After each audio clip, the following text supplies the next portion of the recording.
My name is Barbara Armstrong, and it is my great pleasure to introduce to you today Mary Ellen Boon, good friend and cohort, and lots of things that we've been doing in the years we've both been at St. Andrews. Mary Ellen and Jerry moved from Nepean out to White Lake, built themselves a beautiful cottage and a surrounding area. It was just called the Boondock, and it was just wonderful. That was in 1991. St. Andrews was the lucky recipient of their membership, and they started coming there, and didn't take Mary Ellen very long to get really involved in the church and what things that were going on there. And she'd make that trip back and forth from White Lake and all kinds of weather, and we were always the lucky ones for it. We arrived, my husband and I, in 1998, and the first Sunday, I remember the first Sunday that we went to church at St. Andrews, and here was this amazing, wonderful group of young people, children of all ages, and they were all gathered around this lovely lady with a smile, and everybody called her Mary Ellen. And she was just the life force of the Sunday school, and boy, the church was so lucky to have her. She not only had the programs for the different ages and had that all going, but she and the Sunday school was big. It was a large group of children, and she had great activities for them to do at different times of the year, and always got really involved herself. And she, I thought it was just really great that the kids all called her Mary Ellen, and she just kind of belonged to us, all of us, and the kids recognized that. And it was a wonderful, wonderful Sunday school, and really helped us to decide that St. Andrews was really where we wanted to be. She's also is still, as am I, a member of the Special Events Committee.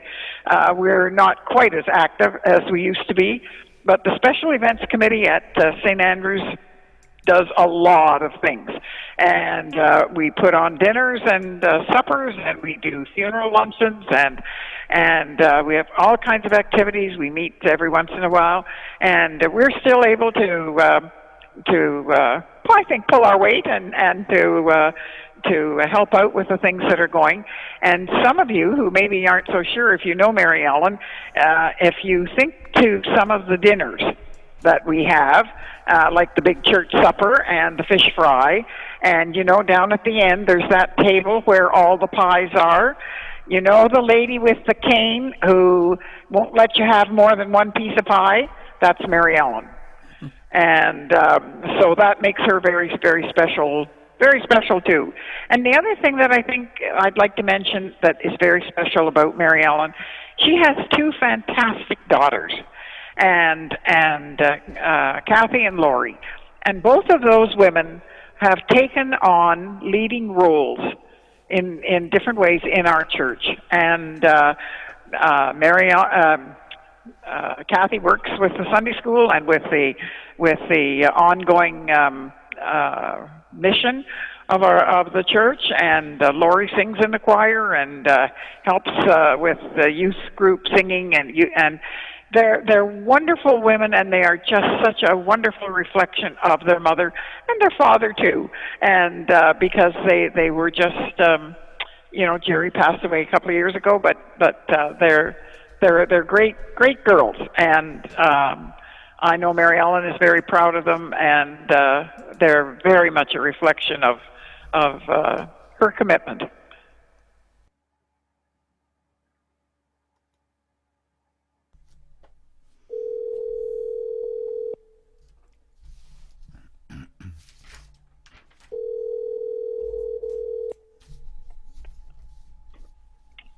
Hello?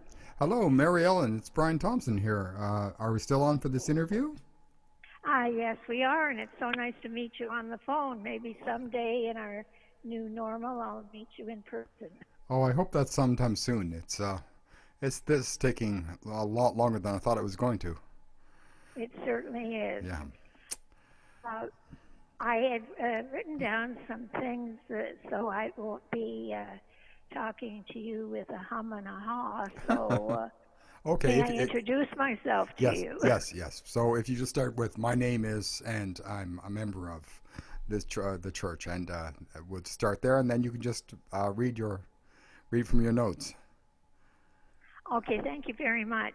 Uh, I'm from away. I was born in Ottawa, grew up in City View, the then Nepean Township.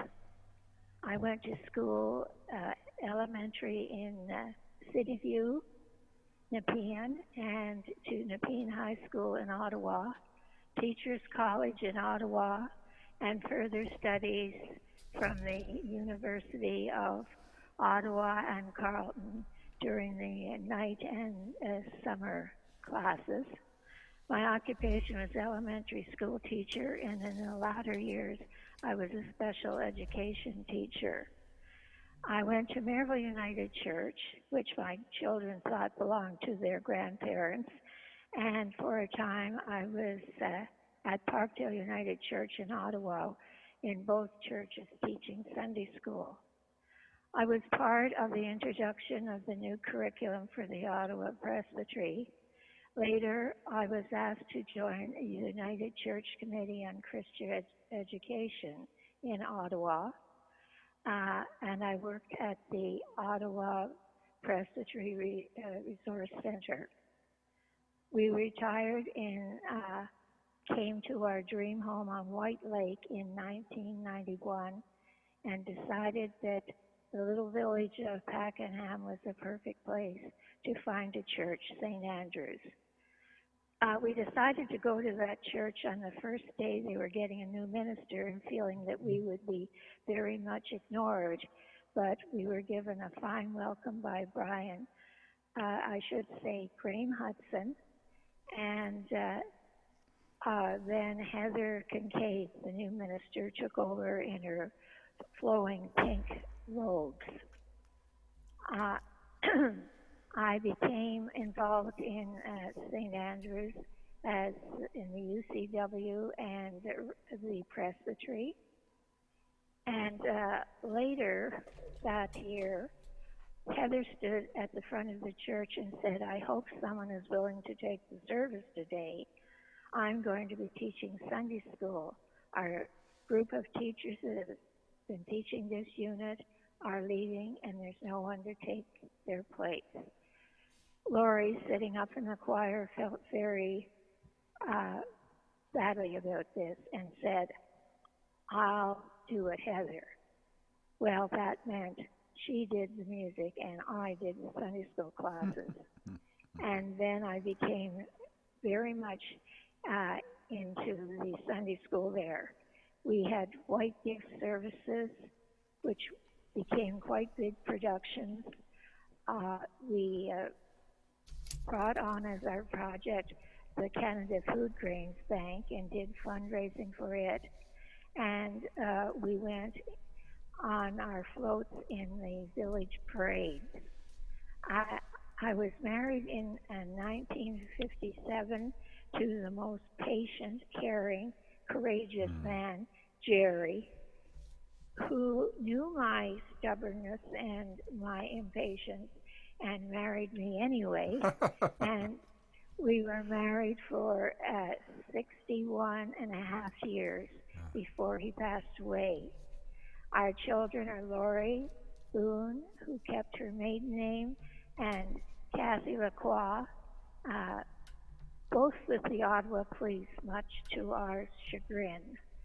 I have 3 wonderful grandchildren, and I have a step-granddaughter, and she has 2 children that are Lori's stepchildren. Now I have a beautiful great-grandson, Clay Donald William Lacroix, who is the pride and joy of the whole family. So that's my past. Wonderful. Could I ask you to just do something? I'm going to put this at the very front of our interview, just to say my name is Mary Ellen Boon, and I go to this church, and I go to Okay. Pakenham St. Andrew's United Church. All right. Sorry about that. I That's forgot. yeah. My name is Mary Ellen Boone, and I am a member of St. Andrew's United Church in Pakenham. Ah, wonderful. You know, my mother's name was Boone. Um, Oh, is it? yes, but with an E on the end. So Oh, well, mine doesn't have the E. yes. Much to the stubbornness of Jerry's dad. He said he wasn't an American; he was a Canadian. Right. Well, I don't know. I understood it came from Wales somewhere. So Yes, I'm not sure where it came from, but I did receive the Chinese newspaper sometimes. oh, And this really aggravated my mother-in-law because I would say, "Oh, Mrs. Boone, they sent your paper by mistake." And I would take it over to her, and she would just, you know, we're from England, and I didn't know where they were from. But yes. Oh well, yeah, it's an interesting thing. So I know, yeah, the Boones were these very very tall Welsh. You know, they were up. Even my grandmother on my mother's side was well over 6 feet. So. well, you don't hear it very often, and not having an E on the end, I have to spell it every time. Really? Yeah, And I was an Armstrong and never had to spell it. I've had a terrible time. Well, with the nannies, right? I keep calling them nans, and I leave off the E, and that irritates them, and I understand why. But that E or no E, I, I mean, it's pronounced the same way, isn't it? Boon, Boon. But I do think it's interesting. It's the first time I've ever run into the Boon without an E on the end. So. Well, I think it was Jerry's uncle that brought it back after working in the United States. He wanted to choose the name that was different from, I guess, all those Boones he might have worked with in the United States. Okay. But we did go down to the Boone plantation in South Carolina, and it was the first plantation to free their slaves. So Jerry said we should have put an E on the end of it. Well, is this connected to Daniel Boone, perchance? I don't know whether there's Yes, anybody. well, I think that's what made it popular in the beginning. I see. And we've just kept on spelling our name, and we've done that. Well, Kathy now has taken her husband's name, but Lori decided not to because she married a police officer, and he was on the same platoon as she was, and she just decided just to keep her maiden name, and he was Sebastian, and she said, "I'm not going to be Boone Bastien," so it was the pay department really liked that. They didn't have to change any of their paperwork. Oh, that's wonderful. Anyway, I love these stories. I was this month's theme is about hope, and I was wondering if you had some kind of definition that you've kind of grown into, as far as what hope means to you. Well, hope every time a child was born in the family with that beautiful face and innocence, you had hope. And now that I have a great grandchild and look at him, I have hope that this world can correct its faults in some way, and we can get back to a normal where he can grow up as a kind and prosperous person in his values and in his way of life. And I wake up every morning as a senior, and I have hope. My goodness, why am I still waking up? Yes. I find the isolation very hard, but Yes. we have our family bubble, which I hope can stay the same size, because that is hope for me every week, that I know I might see that beautiful new baby, or I see my daughters often and their spouses, because they take very good care of me. Yes, wonderful. Well, I'm sure Clay's going to do well. It sounds like he's surrounded by many people who love him, and that's a wonderful thing. I'm going to kind of close down the interview because I want to keep it fairly short, but I hope we'll continue it when we get together and talk with each other face to face. I often ask people what their favorite hymn is, because I like to include that hymn in the service. Do you have any favorite hymns? Well, I know it's sung very many times at a funeral, but on Eagle's Wings, I think it's a beautiful song. Yes. And then any song that Lori will sing for me. Yes, she's got a beautiful voice. Song. Beautiful voice. Well, that's wonderful. Anyway, I know Barbara Armstrong's going to give me a short introduction this afternoon, and then I'll put that together, and we should have that in the service this weekend. So. Well, that would be lovely, and I'm very anxious to hopefully go to church to Dave Wilson's. Yes, I hope to see you there. Well, you won't recognize me. That picture was taken before Jerry passed away, yes. And my hair is thinner and grayer. So behind the mask, you may not know who it is, but I'm so glad I'll be seeing you at the service. Yes, me too. All right. Take care. God bless until we meet again. Thank you very much. Bye-bye. Bye-bye.